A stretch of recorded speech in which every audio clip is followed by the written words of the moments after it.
शेतकरी बंधूंनो, तुम्हाला एप्रिल महिन्यामध्ये भाजीपाला पिकांची लागवड करायची आहे. मग कोणत्या पिकाची लागवड करावी? मिरची आहे, टोमॅटो आहे, दोडके, कारले, गिलके, फ्लॉवर, वांगे यांसारखी जी पिकं आहे शेतकरी बंधूंनो, तर ही पिकं खूप जास्त खर्चिक आहे. शिवाय टेम्परेचरचा या पिकांवरती मोठा परिणाम होतो. त्याचबरोबर भविष्यामध्ये या पिकांना बाजारभाव कसा राहील याची आपल्याला तिथं 100% शाश्वती देता येत नाही. खर्च खूप जास्त होऊन जातो आणि ऐनवेळी म्हणजे ज्यावेळेस आपलं पीक निघायला सुरुवात झाली आणि मार्केट जर पडलं, तर लागलेला खर्च सुद्धा वसूल होत नाही, अशी परिस्थिती त्या ठिकाणी निर्माण होते. मग त्यापेक्षा अतिशय कमी खर्चामध्ये, कमी कालावधीमध्ये साधारण 35 ते 40 दिवसामध्ये काढणीला येणारं, ज्या पिकाला सरासरी दर जरी मिळाला तरी सुद्धा चांगले पैसे होतील, असं पीक म्हणजे कोथिंबीर. शेतकरी बंधूंनो, कोथिंबीर हे असं पीक आहे जे तोट्यामध्ये जरी गेलं तरी खूप जास्त लॉस तिथं होत नाही आणि जर बाजारभाव टाईट राहिले तर या पिकामधून खूप चांगल्या पद्धतीनं शेतकऱ्यांना जो प्रॉफिट आहे तर तो मिळू शकतो. तुम्ही जर कोथिंबीर उत्पादक शेतकरी असाल आणि तुम्हाला एप्रिल महिन्यामध्ये किंवा मे महिन्यामध्ये कोथिंबीर या पिकाची लागवड करायची असेल शेतकरी बंधूंनो, तर हा व्हिडिओ शेवटपर्यंत बघा. कारण आज आपण कोथिंबीर लागवडीपासून ते काढणीपर्यंतचं संपूर्ण नियोजन थोडक्यामध्ये या व्हिडिओमध्ये जाणून घेण्याचा प्रयत्न करणार आहोत. नमस्कार शेतकरी बंधूंनो, मी ज्ञानेश्वर बकाल. आपल्या बकाल ॲग्रो पॅटर्न या शेतीविषयक यूट्यूब चॅनलमध्ये सर्व शेतकरी बांधवांचं पुन्हा एकदा मनापासून स्वागत करतो. शेतकरी बंधूंनो, तुम्ही चॅनलवरती नवीन असाल तर सर्वप्रथम चॅनलला सबस्क्राईब करा आणि नोटिफिकेशन बेल ऑन करा, म्हणजे येणाऱ्या नवीन व्हिडिओचं नोटिफिकेशन हे सर्वात अगोदर तुम्हाला मिळेल. चला तर शेतकरी बंधूंनो, जाणून घेऊया एप्रिल महिन्यामध्ये कोथिंबीर लागवड आपल्याला कशी करायची आहे, लागवड करताना आपल्याला काय काळजी घ्यायची आहे आणि कशा पद्धतीनं तिथं नियोजन करायचं आहे, जेणेकरून आपल्याला खर्च हा एकदम कमी लागेल आणि उत्पादन सुद्धा चांगलं निघेल. सरासरी दर जरी मिळाला तरी या पिकातून चांगले पैसे आपल्याला मिळतील. अशा पद्धतीनं आपल्याला कोथिंबीरीचं जे ते नियोजन तिथं करायचं आहे. सर्वप्रथम शेतकरी बंधूंनो, कोथिंबीर करायची झाल्यास एप्रिल असेल किंवा मे महिन्यामध्ये असेल, टेम्परेचर खूप जास्त असते. त्यामुळे शेतकरी बंधूंनो, पेरणी करण्या अगोदर एक वेळ चांगल्या पद्धतीनं जमीन भिजवून घ्या आणि त्यानंतर वापसा स्थिती आल्याच्या नंतर कोथिंबीरीची पेरणी करा. अशा पद्धतीनं नियोजन केल्यानं जे जमिनीचं टेम्परेचर आहे तर ते खूप चांगल्या पद्धतीनं तिथं कमी होते. त्यामुळे कोथिंबीरीच्या जर्मिनेशनवर त्याचा होणारा जो विपरीत परिणाम आहे तर तो होत नाही आणि जर्मिनेशन चांगलं होतं. कोथिंबीरीची उगता वेळेसच होणारी जळ जी आहे तर ती चांगल्या पद्धतीनं त्या ठिकाणी थांबल्या जाते. त्यामुळे शेतकरी बंधूंनो, कोरड्या जमिनीमध्ये कोथिंबीर पेरणी करण्याचा रिस्क घेऊ नका. 4-5 दिवस लेट होऊ द्या, पण अगोदर चांगल्या पद्धतीनं शेत भिजवा आणि त्याच्यानंतर त्याच्यामध्ये कोथिंबीरीची पेरणी करा. त्यानंतर दुसरा महत्त्वाचा मुद्दा म्हणजे शेतकरी बंधूंनो, बियाणाची निवड करत असताना आपल्याला अशा बियाणाची निवड करायची आहे की ज्या बियाणासाठी आपल्याला पैसे कमी लागतील, म्हणजे खर्च कुठंतरी आपल्याला तिथं कमी ठेवायचा आहे. मग एकदम कमी खर्चातलं बियाणं आपण कोणतं घेऊ शकतो? तर शेतकरी बंधूंनो, याच्यामध्ये जे गावरान कास्ती नावाचं बियाणं आहे, एखाद्या शेतकऱ्याकडं तुम्हाला जर हे बियाणं मिळालं तर शक्यतो त्या शेतकऱ्याकडून ते बियाणं खरेदी करा. साधारण 200 ते 250 रुपये किलोपर्यंत ते बियाणं तुम्हाला मिळेल. तुम्ही जर मार्केटमध्ये बियाणं आणण्यासाठी गेले किंवा हायब्रिड बियाणं तुम्ही घेणार असेल, शेतकरी बंधूंनो, 450 ते 500 रुपये किलोपर्यंत ते बियाणं तुम्हाला मिळेल. म्हणजे जो बियाणासाठी लागणारा खर्च आहे तर तो खूप जास्त त्या ठिकाणी तुमचा वाढणार आहे. त्याच्यामुळे शक्यतो जे शेतकऱ्यांकडं मिळणारं जे बियाणं आहे ते जर तुम्ही घेतलं तर शेतकरी बंधूंनो, पैसे कमी लागतील आणि शिवाय हे गावरान बियाणं असल्यानं शेतकरी बंधूंनो, त्याला वास चांगला राहतो मार्केटमध्ये, त्याला मागणी सुद्धा चांगली राहते.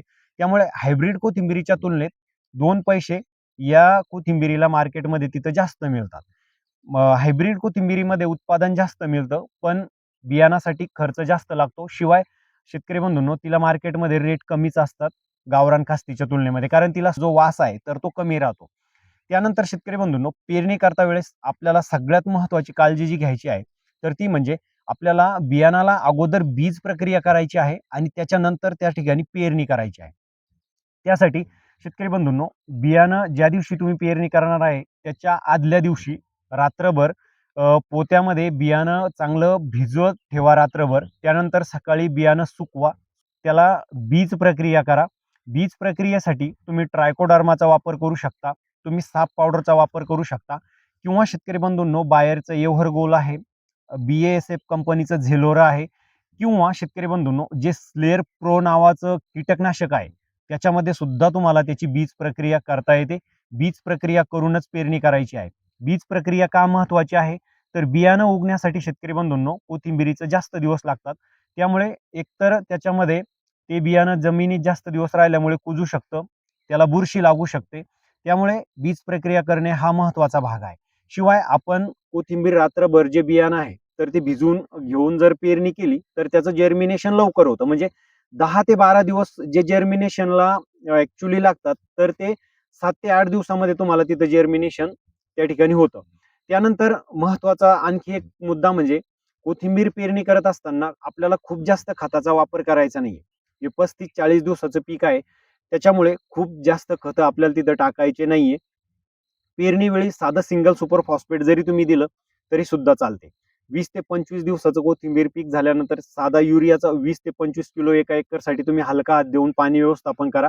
एवढ्यामध्ये तुमचं खत व्यवस्थापन जे आहे म्हणजे कमी खर्चामध्ये तुमचं कोथिंबीरीचं पीक चांगल्या पद्धतीने येऊ शकतं. किंवा तुम्हाला चांगलं खत व्यवस्थापन जर करायचं असेल तर पेरणीवेळी तुम्ही DAPचा वापर करू शकता, किंवा 24-24-0 या खताचा तुम्ही तिथं एकरी 50 किलो वापर करू शकता. त्यानंतर शेतकरी बंधूंनो कोथिंबीर चांगली हिरवीगार होण्यासाठी, पालेदार होण्यासाठी आपल्याला कोथिंबीर पिकामध्ये त्या ठिकाणी 2 ते 3 फवारण्या करणं गरजेचे आहे, जेणेकरून बुरशीजन्य रोगाचा प्रादुर्भाव त्याच्यावरती होणार नाही, टाका कोथिंबीरीवर राहणार नाही, कोथिंबीरीची वाढ चांगली होईल, कोथिंबीर हिरवीगार आणि कोथिंबीरीला शायनिंग राहील. त्यासाठी 2 ते 3 फवारण्या तुम्हाला तिथे करायच्या आहे. पहिली फवारणी साधारण 15 ते 18 दिवसाच्या दरम्यान आपल्याला तिथे काढायची आहे.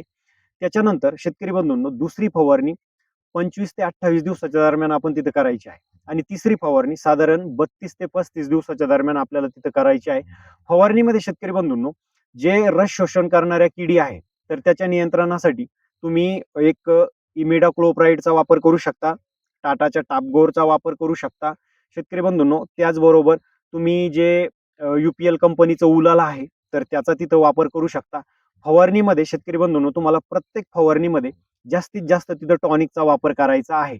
आणि टॉनिकमध्ये तुम्ही टॉनिक कोणतं वापरणार आहे तर उन्हाळ्यामध्ये टेम्परेचर जास्त असल्याने पिकावरती अजैविक ताण हा खूप जास्त येत असतो. त्याच्यामुळे शक्यतो ॲमिनो बेस्ड टॉनिकचा जर तुम्ही तिथं वापर केला प्रत्येक फवारणीमध्ये तर त्याचे छान रिपोर्ट तुम्हाला तिथं पाहायला मिळतील. त्याचबरोबर चांगल्या बुरशीनाशकाचा तुम्हाला तिथं वापर करायचा आहे, म्हणजे जेणेकरून बुरशीजन्य रोग जे आहे तर ते कोथिंबीर पिकामध्ये भुरी वगैरे जे आहे तर ते तिथं येणार नाही. अशा 2 ते 3 फवारण्या आपल्याला तिथं करणं गरजेचे आहे. पाणी व्यवस्थापन.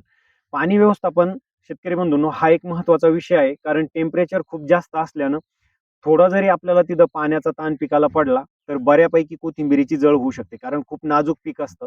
त्याच्यामुळे जे शेतकरी पाट पाण्यावरती कोथिंबीर करणार असेल त्या शेतकऱ्यांसाठी माझा सल्ला असा असेल की तुम्ही करू नका, रिस्क घेऊ नका. पाट पाण्यावरती कोथिंबीर चांगलं येत नाही उन्हाळ्यामध्ये विशेष करून. शेतकरी बंधूंनो तुमच्याकडे रेन पाईप किंवा स्प्रिंकलरची सुविधा उपलब्ध आहे तरच तुम्ही एप्रिल किंवा मे महिन्यामध्ये कोथिंबीर लागवडीचा रिस्क घ्या. स्प्रिंकलर किंवा रेन पाईपनं आपण पाहिजे तशा पद्धतीनं पिकाला पाणी देऊ शकतो. शिवाय पाणी डायरेक्टली झाडाच्या पानावरती पडल्यानं शेतकरी बंधूंनो पानं जी आहे तर ती डस्ट फ्री राहतात, झाडाची चांगली आंघोळ होते, झाड पानाद्वारे पाण्याचं चांगल्या पद्धतीनं तिथं शोषण करतं. त्यामुळे एकंदरीतच उष्णतेचा पिकावरती होणारा जो विपरीत परिणाम आहे तर तो होत नाही, पिकाची चांगली वाढ होते, पीक हिरवं पालेदार राहतं. त्यामुळे शेतकरी बंधूंनो उन्हाळी हंगामामध्ये कोथिंबिरीच्या पाणी व्यवस्थापनासाठी रेन पाईप किंवा स्प्रिंकलरचा वापर हा फायद्याचा ठरतो. आणि एक शेवटचा मुद्दा म्हणजे शेतकरी बंधूंनो बऱ्याच शेतकऱ्यांच्या कमेंट्स येतात की कोथिंबीर करायची आहे पण तण नियंत्रण कसं करावं. शेतकरी बंधूंनो उन्हाळी हंगामामध्ये कोथिंबीर पिकामध्ये तण नियंत्रणासाठी शक्यतो तणनाशकाचा जो वापर आहे तर तो टाळलेला बरा, कारण तणनाशकामुळे वाढ खुटणे, पीक पिवळं पडणे या समस्या तिथं येतात.